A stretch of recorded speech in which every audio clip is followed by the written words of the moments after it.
बहिणींनो, 30 एप्रिलची वाट बघू नका, अन्यथा लाडकी बहीण योजनेचे पैसे कायमचे बंद होऊ शकतात। 71 लाख बोगस लाभार्थी आणि 165 कोटींची वसुली। तुमचं नाव तर नाही ना या यादीत? फक्त एक चूक आणि लाडकी बहीण ठरणार अपात्र। जाणून घ्या तुमच्या खात्याचं स्टेटस काय आहे। नमस्कार बहिणींनो, मी आहे निकिता दादासाहेब तुपे आणि तुमचं बॉसवाला मराठी चॅनल मध्ये खूप खूप स्वागत आहे।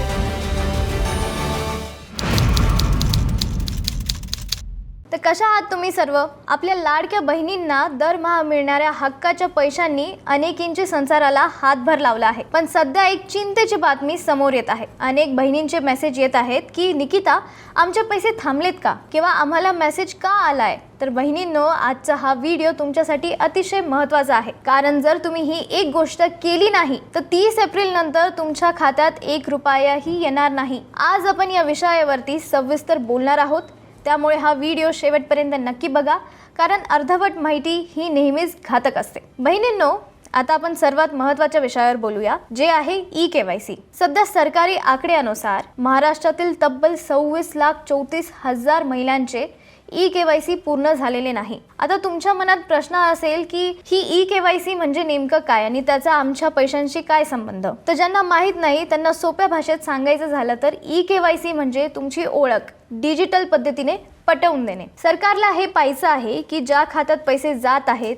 ती महिला खरोखर अस्तित्वात आहे का आणि तीच महिला योजनेचा लाभ घेते का जिने अर्ज भरला आहे। हे 26 लाख अर्ज अडकण्यामागची नेमकी कारणं काय आहेत ती आपण समजून घेऊया। पहिला आहे आधार आणि बँक लिंक नसणे। बऱ्याच बहिणींचे आधार कार्ड तर आहे पण ते त्यांच्या बँक खात्याशी जोडलेले नाही। जोपर्यंत आधार आणि बँक खाते सीड होत नाही तोपर्यंत सरकारचे पैसे तुमच्या खात्यात जमा होऊ शकत नाही। दुसरं म्हणजे मोबाईल नंबरची अडचण। तुमच्या आधार कार्डला जो मोबाईल नंबर लिंक आहे तो जर बंद असेल किंवा तुमच्याकडे नसेल तर तुम्हाला OTP येत नाही आणि OTP शिवाय ई-केवायसी ची प्रक्रिया पूर्ण होत नाही। आणि तिसरी गोष्ट म्हणजे अनेकदा सर्व्हर डाऊन असल्यामुळे किंवा पोर्टलवरती लोड असल्यामुळे तुमची माहिती अपडेट झालेली नसते। तुम्ही कागदपत्रे दिली असतील पण ती सिस्टम मध्ये व्हेरीफाय झालेली आहेत की नाही हे तपासणं खूप गरजेचं आहे। म्हणून बहिणींनो, 30 एप्रिल 2026 ही तारीख का महत्त्वाची आहे? तर सरकारने आता स्पष्ट केले आहे की ही शेवटची मुदत आहे। जर या तारखेपर्यंत तुम्ही तुमचं ई-केवायसी पूर्ण केलं नाही तर तुमचं नाव कायमचं अपात्र यादीत टाकलं जाईल। याचा अर्थ असा आहे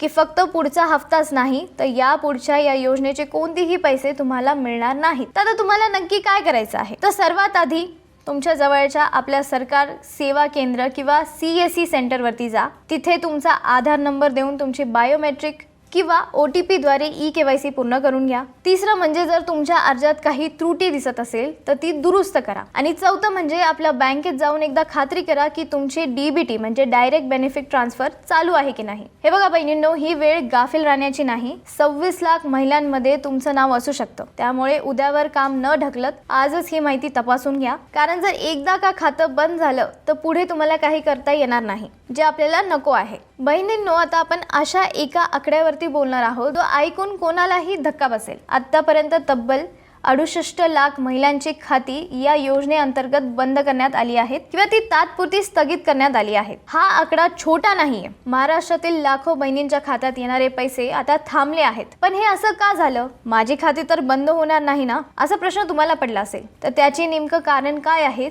ती नीट समजून घेऊया। पहिलं म्हणजे कागदपत्रांमधील तफावत। सर्वात मुख्य कारण म्हणजे नाव। समजा तुमच्या आधार कार्डवर नाव वेगळं आहे आणि लग्नानंतरचं वेगळं आहे आणि बँक खात्यावर माहेरचं नाव आहे। अशा नावातील बदलांमुळे सॉफ्टवेअर तुमचा अर्ज रिजेक्ट करतंय। जर तुमचं नाव जुळत नसेल तर तुमचं खातं बंद होऊ शकतं। दुसरं म्हणजे बँक खात्याची निष्क्रियता। अनेक बहिणींनी अशी खाती दिली आहेत जी गेल्या 6 महिन्यांपासून किंवा वर्षापासून वापरलीच नाहीत। जर तुमच्या बँकेत कोणतेही व्यवहार झाला नसेल तर बँक ते खातं फ्रीज करते। अशा खात्यात सरकार पैसे पाठवू शकत नाही। आणि एकाच मोबाईल नंबरवरती अनेक अर्ज असतील। समजा सुरुवातीला घाईघाईत अनेकांनी एकाच मोबाईल नंबरवरून घरातील 3 ते 4 महिलांचे अर्ज भरले तर नियमानुसार एकाच नंबरवरती अर्ज असायला हवे होते। अशा डुप्लिकेट संशयास्पद अर्जांची पडताळणी सध्या सुरू आहे आणि त्यामुळे अनेक खाते बंद झाले आहेत। आणि दुसरं म्हणजे उत्पन्नाच्या खोट्या नोंदणी। ज्या महिलांच्या कुटुंबांचे वार्षिक उत्पन्न 2.5 लाखांपेक्षा जास्त आहे पण त्यांनी चुकीचा दाखला दिला आहे, अशा महिलांचे अर्ज आता सिस्टम मधून फिल्टर केले जात आहेत. तर याचा तुमच्यावर काय परिणाम होणार? तर बहिणींनो, जर तुमचं खातं या 68 लाखांच्या यादीत गेलं असेल तर तुम्हाला मिळणारे 1500 रुपये तर थांबतीलच, पण आतापर्यंत मिळालेले पैसे सुद्धा सरकार वसुली म्हणून परत मागू शकतं. तसेच एकदा का तुमचं नाव अपात्र यादीत गेलं की नवीन अर्ज करणं खूप कठीण होऊ शकतं बहिणींनो. तर लगेच काय करता येऊ शकतं? सगळ्यात आधी म्हणजे तुमच्या मोबाईलवर आलेले SMS तपासा. सरकारने अपात्र ठरवलेल्या महिलांना मेसेज पाठवले आहेत. दुसरं म्हणजे नारी शक्ती दूत ॲप किंवा अधिकृत वेबसाईटवरती जाऊन तुमचे ॲप्लिकेशन स्टेटस तपासा. जसं की जर तिथे डिसअप्रूव्ड किंवा पेंडिंग फॉर करेक्शन असं दिसत असेल तर तातडीने दुरुस्ती करा. आणि तिसरा म्हणजे बँकेत जाऊन एक छोटासा व्यवहार करा, जसं की उदाहरणार्थ 100 रुपये जमा करा किंवा काढा, जेणेकरून तुमचं खातं ॲक्टिव्ह राहील. बहिणींनो, या 68 लाख खाती बंद होणं ही सरकारची चूक नाही, तर आपल्याकडून झालेल्या लहान सहान तांत्रिक चुकींचा हा परिणाम आहे. त्यामुळे वेळ न घालवता आजच तुमचं स्टेटस चेक करा. आता ही सगळं गोष्ट तर झाली. बहिणींनो, आता आपण अशा एका विषयाकडे वळतोय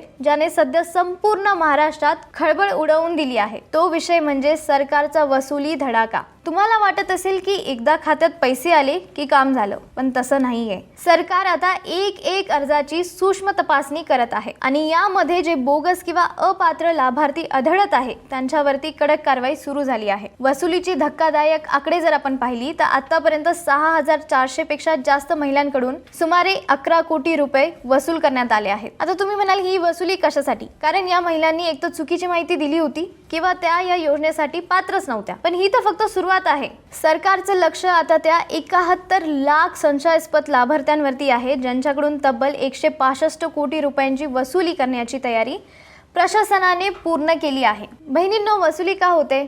एका उदाहरणावरून आपण समजून घेऊया. समजा पुण्याच्या आपल्या एक स्वातीताई आहेत. स्वातीताईंची पतीची मोठी व्यवसाय आहे किंवा घरात कोणती तरी चांगली खाजगी नोकरी आहे आणि त्यांचं वार्षिक उत्पन्न 5 ते 6 लाख रुपये आहे. पण योजना सुरू झाल्यावरती घाईत स्वातीताईने ओळखीने किंवा चुकीच्या मार्गाने 1 लाखाचा उत्पन्नाचा दाखला काढला आणि अर्ज भरला. आता सरकारने जेव्हा पॅन कार्ड आणि इन्कम टॅक्सच्या डेटाची माहिती पाळतळली तेव्हा स्वातीताईंचं खरं उत्पन्न समोर आलं. आता मग काय झालं? तर त्यांचे पुढचे हफ्ते तर थांबवलेच, पण आतापर्यंत मिळालेले सर्व पैसे जसे की 9,000 किंवा 10,500 रुपये एका झटक्यात सरकारला परत करावे लागणार आहेत. म्हणून जर तुमचं उत्पन्न खरंच 2.5 लाखांच्या आत असेल तरच तुम्ही निर्धास्त राहा. आता दुसरं उदाहरण पाहूया. नाशिकच्या मीराताईंचं. मीराताईंच्या घरात त्या स्वतः, त्यांची सून आणि मुलगा राहतात. मुलाकडे स्वतःची मोठी 4 चाकी गाडी आहे आणि जी कमर्शियल नाही तर प्रायव्हेट आहे. तर नियमानुसार ज्यांच्या घरी 4 चाकी आहे, ट्रॅक्टर वगैरे सोडून, ते या योजनेतील पात्र नाहीत. पण मीराताईंना वाटलं की सरकारला कसं कळणार? त्यांनी अर्ज भरला आणि त्यांच्यासोबत सुनेचाही भरून टाकला. काही महिने पैसे आले सुद्धा. पण आता RTOच्या रेकॉर्डवरून सरकारने गाडी मालकाची नावे तपासली आणि मीराताईंचं नाव अपात्र ठरलं. आता त्यांना मिळालेले पैसे व्याजासह परत करण्याची नोटीस येऊ शकते. म्हणून बहिणींनो, सरकारी नियम हे डिजिटल आहेत, ते कोणालाही सोडत नाही. तर आता कोणाला घाबरण्याची गरज आहे? जर तुमच्या घरात सरकारी नोकरी आहे, तुमच्या नावाची 4 चाकी गाडी आहे किंवा तुमच्या कुटुंबाचं उत्पन्न 2.5 लाखांच्या वर असूनही तुम्ही खोटा दाखला जोडला असेल तर सावधान राहा. ही तुमच्यासाठी धोक्याची घंटी असू शकते. सरकार केवळ पैसे थांबवणार नाही तर आतापर्यंत दिलेले पैसे व्याजासह परत घेण्याच्या तयारीत आहे. तर बहिणींनो, वेळ खूप कमी आहे. 30 एप्रिल जवळ येत आहे. तुमच्या आजूबाजूला असलेल्या इतर बहिणींनाही याबद्दल सांगा, जेणेकरून कोणाचे हे हक्काचे पैसे थांबणार नाहीत. आणि ही माहिती तुम्हाला कशी वाटली आणि तुम्हाला या योजनेबद्दल काही प्रश्न असतील तर मला कमेंट्समध्ये नक्की विचारा. मी तुमच्या प्रत्येक प्रश्नाचे उत्तर देण्याचा प्रयत्न नक्की करेल. आणि जर तुम्ही अजूनही आपल्या बॉसवाला मराठी चॅनलला सबस्क्राईब केलं नसेल तर लगेच करा, कारण तुमच्या फायद्याची आणि हक्काची माहिती इथे मिळेल. तर व्हिडिओ आवडला असेल तर लाईक करा आणि शेअर करायला विसरू नका. धन्यवाद. पुन्हा भेटूया पुढच्या व्हिडिओमध्ये. ब्रँड पार्टनरशिप आणि ॲडव्हर्टाइजमेंट इन्क्वायरीसाठी ईमेल करा brand@bosswala.com. व्हॉट्सअप करा 9108014192. बॉसवाला. Be the boss.